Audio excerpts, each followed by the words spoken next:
Success, guys, is a very, very lonely road, man. Very few people are willing to endure the pain, the sacrifice, the due diligence to be successful. It's an uphill battle.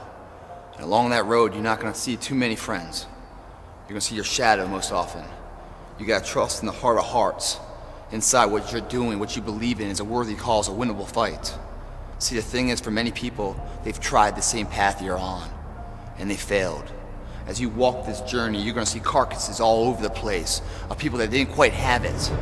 That should inspire you, because you got further than that person, But you're not looking to get further than them, you're looking to finish. How do you know you're on the right path? Where do you go to ensure that? Do you talk to your neighbor? No, you don't talk to him. I'll tell you about the neighbor, guys.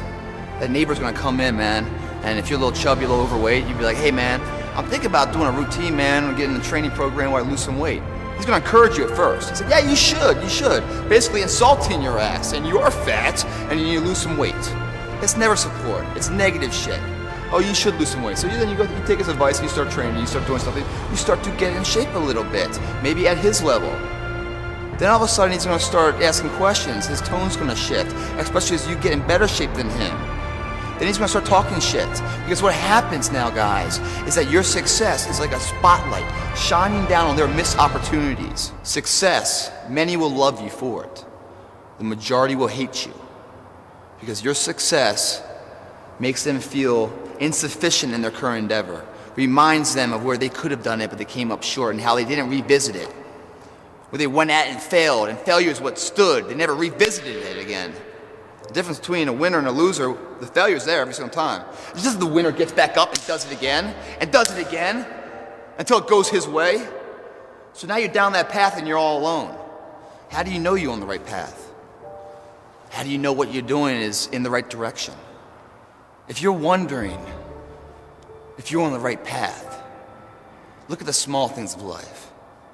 How do you do them? When you wash your car, you spend an hour washing your car. You finish washing, you put the hoses and everything away and the brushes, and you come outside to look at the job you did, but you notice the spot's missing. What do? Do you re-grab the hoses, pull it all out, and finish the job right, or do you say, you know, it's good enough? And it's good enough. Because the thing about good enough is we don't know if it's enough. Until the nth hour, the final hour, and everything's on the line. That's when we find out if it is enough. And if we come up short, man, doesn't that suck? I promise you guys, if today you never say good enough, tomorrow you'll always have enough. What I'm saying is the character of who you are. It's not the title that makes you, it's not the success that makes you. The character defines the success, defines the fame, and it starts right there. Championships aren't won in the theater of the arena. They're won in the thousands of hours in the training room, in the labs, in the 5 a.m. runs, and it's raining, when everyone else is sleeping. That's when it's won. The heart of a champion is a light switch that's always on. It doesn't go on and off when someone's watching. It's constant. It's how you look at something. If your name's attached to it, that you do it right, the best of your ability every single time. If you're dusting your countertops, do you dust around the picture frame, or do you pick the up and dust the entire thing? Do the job right or don't do it at all. That's the same person who has his hand raised on the podium one day. Same motherfuckers. How you hold yourself in the small things of life. Build the character winning blocks of the things that we'll remember for. I see them as one and one the same, guys. It begins right now with no one looking, man. And how you hold yourself, how you see yourself. What do you do when no one's watching?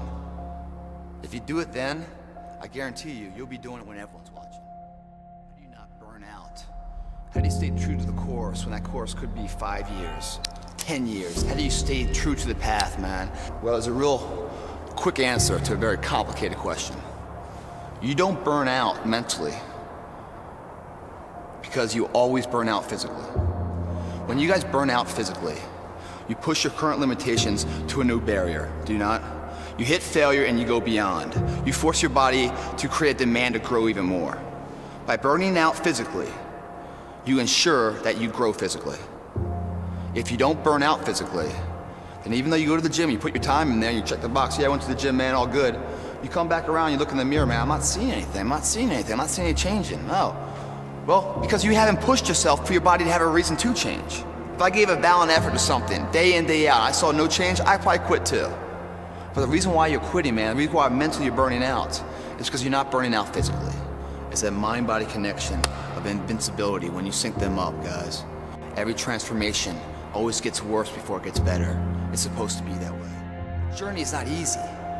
Before you start that journey mentally, you must fuel yourself with the right reasons, the right fuel to sustain the entire journey. Everyone's hot off the start, but after a month or so into it, or a couple weeks into it, with the wear and tear and the grind starts to hit you, you start losing focus on the horizon, do you not?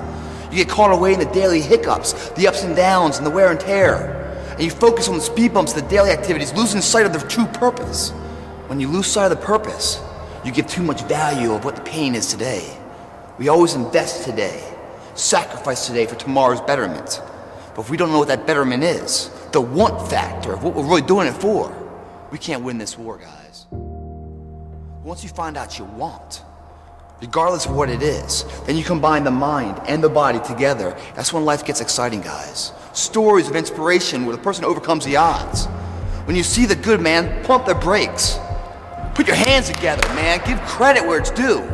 Remember the name of the person that overcame the odds, because that same person you're going to use in your own battle one day. When you hit rock bottom and you feel like the walls and monkeys on your back and Murphy's hitting you down every single step, you're going to use that inspiration to take that one more step forward that makes all the f***ing difference.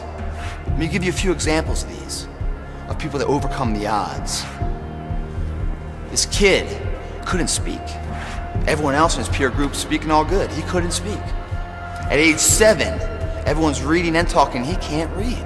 He was slowing down so much, the teachers brought his parents in and man said, dude, the kid's gotta go, man. He's just slow. He's not creative. He's slowing down the betterment of the entire class. Gotta go. Parents brought him home and said, man, what are we gonna do with this? It's a child of ours. It's too bad. They put him to work. He got fired from every single job he ever tried. All this guy knows up until 21 years old is failure. He's never tasted success. He just gets up and keeps trying, fails. He gets up and keeps trying. Until one day he found out what he wanted, what inspired him, and he gave it everything he had, day in, day out, man. He burned the midnight oil, so he didn't have to stay awake in the midnight hours wondering what if. This guy tried something 1,093 times before it was successful. 1,093 times, man. When the hell have you ever tried something more than 10 times before you throw in the towel? I can't say I have. This guy did. And why? That was what he wanted. How was it nourished?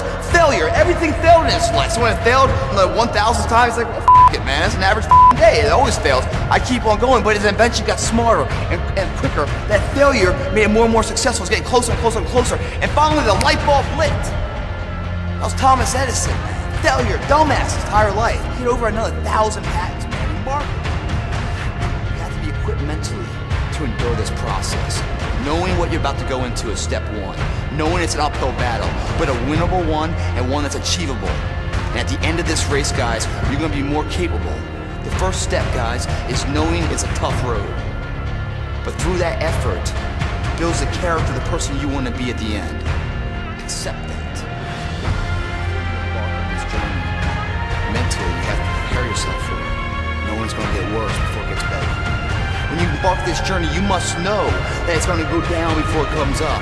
But when it comes up, it's going to go so much higher than you've ever been. Sacrificing today for tomorrow. As you are, as sharp as you make the arsenal, it can't do anything if you don't have confidence in yourself. We all fall down in life. The question is, who gets back up? You go after it, and you give it all you have. If you lose, at least you try, man. I failed.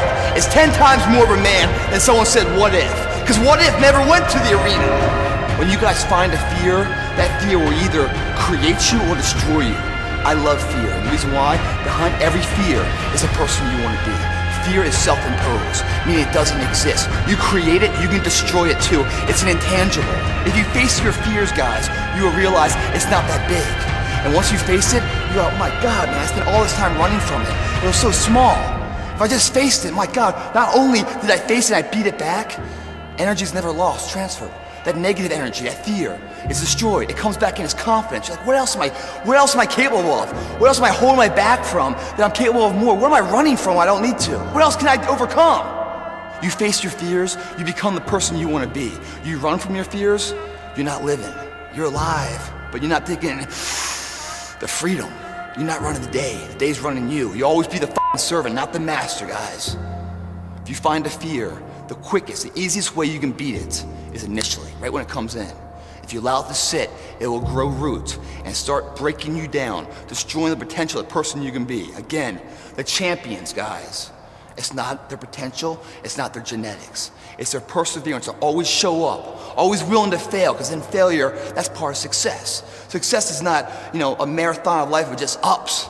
Success is formulated through failures, through facing your fears, through falling down and getting back up. That's what creates the champion. Success does not define us. We define the success. Champions come in pairs of two, because you battle yourself into perfection. There are going to be days, man, where you're dragging ass. But there's every excuse in the world why not to go to the gym. Having that partner is going to ensure you get there. We will kid ourselves, man. We will fail all the time on ourselves. But it's a sad motherfucker that fails on someone else's terms. Who the fuck? What happened to old Greg, man? This is a new, who's this? That's right, the new motherfucker's here to stay. And get the fucking on my plan, or get the fuck out of my way.